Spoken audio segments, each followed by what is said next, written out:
Mr. Zeldin's track record on Long Island exemplifies his ability to lead with compassion, decisiveness, and a clear focus on results. He has already shown his dedication to the values that the EPA upholds, and I'm confident will continue to champion these priorities on a national scale.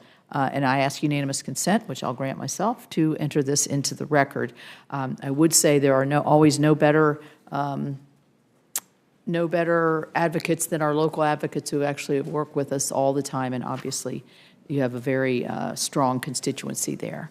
I'm going to ask quickly just a couple questions. Class 6 wells, which are used to inject carbon dioxide into deep rock formations, advancing carbon capture and storage technologies, obviously very important to my state.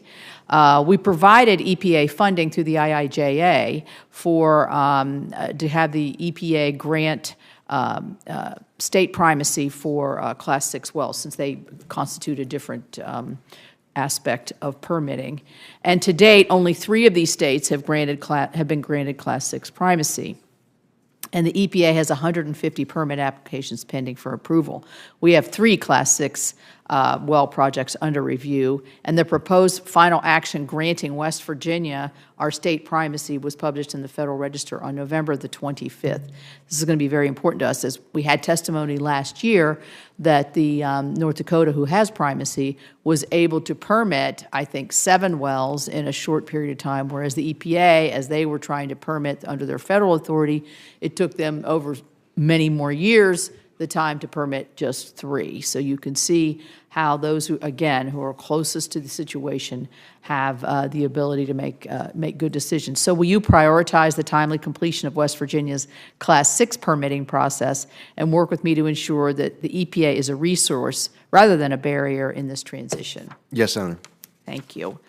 You mentioned permitting, and I was very pleased to hear Senator Whitehouse mention permitting reform. We've had lots of stops and starts over the last probably 2 to 3 years on this very issue, and it's holding up construction of critical energy, manufacturing, infrastructure, transportation, doesn't matter what kind of energy, renewable energy, pipelines, whatever.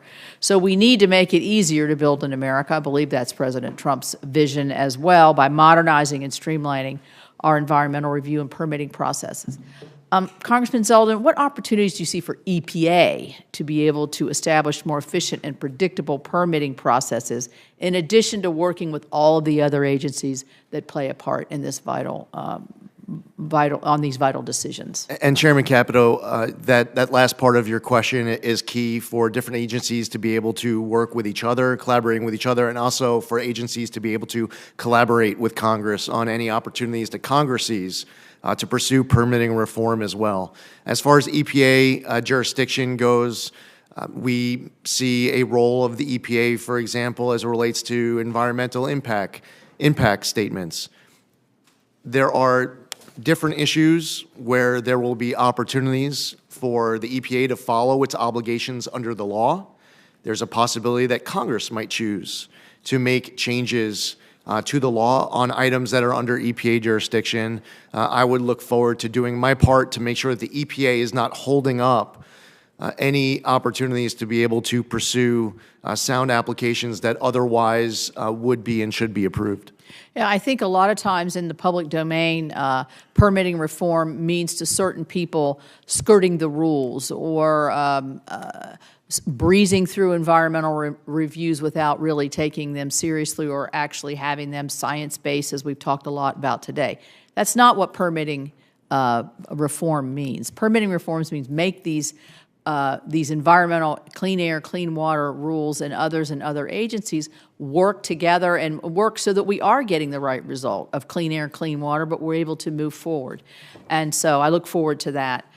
Here's another West Virginia issue very quickly, and it's the Muddy Creek Restoration Project. It's 19 miles of waterways that has acid mine drainage. And West Virginia went about in coordination with the past Trump administration, and it was initially championed by the Biden administration to deliver real results in cleaning up this area of our state. It was a true win-win. The Biden administration, for some reason, which we can't figure out, flip-flopped on this And they just started putting more burdensome, costly, and a much, much slower cleanup process. So you're still having your acid mine drainage while we're getting hung up here. It threatens projects like Muddy Creek and discourages other communities from pursuing similar efforts to achieve real environmental remediation and benefits. Will you commit to me, working with me in the state, to try to reverse these counterproductive changes and cut the red tape and restore this for more cost-effective but also better environmental results? Yes, Chairman Capito, I know how much of a priority this is. You've been outspoken on this issue. It's my commitment to work with you as soon as, if confirmed, as soon as I'm in that position. I'd welcome that opportunity. Thank you.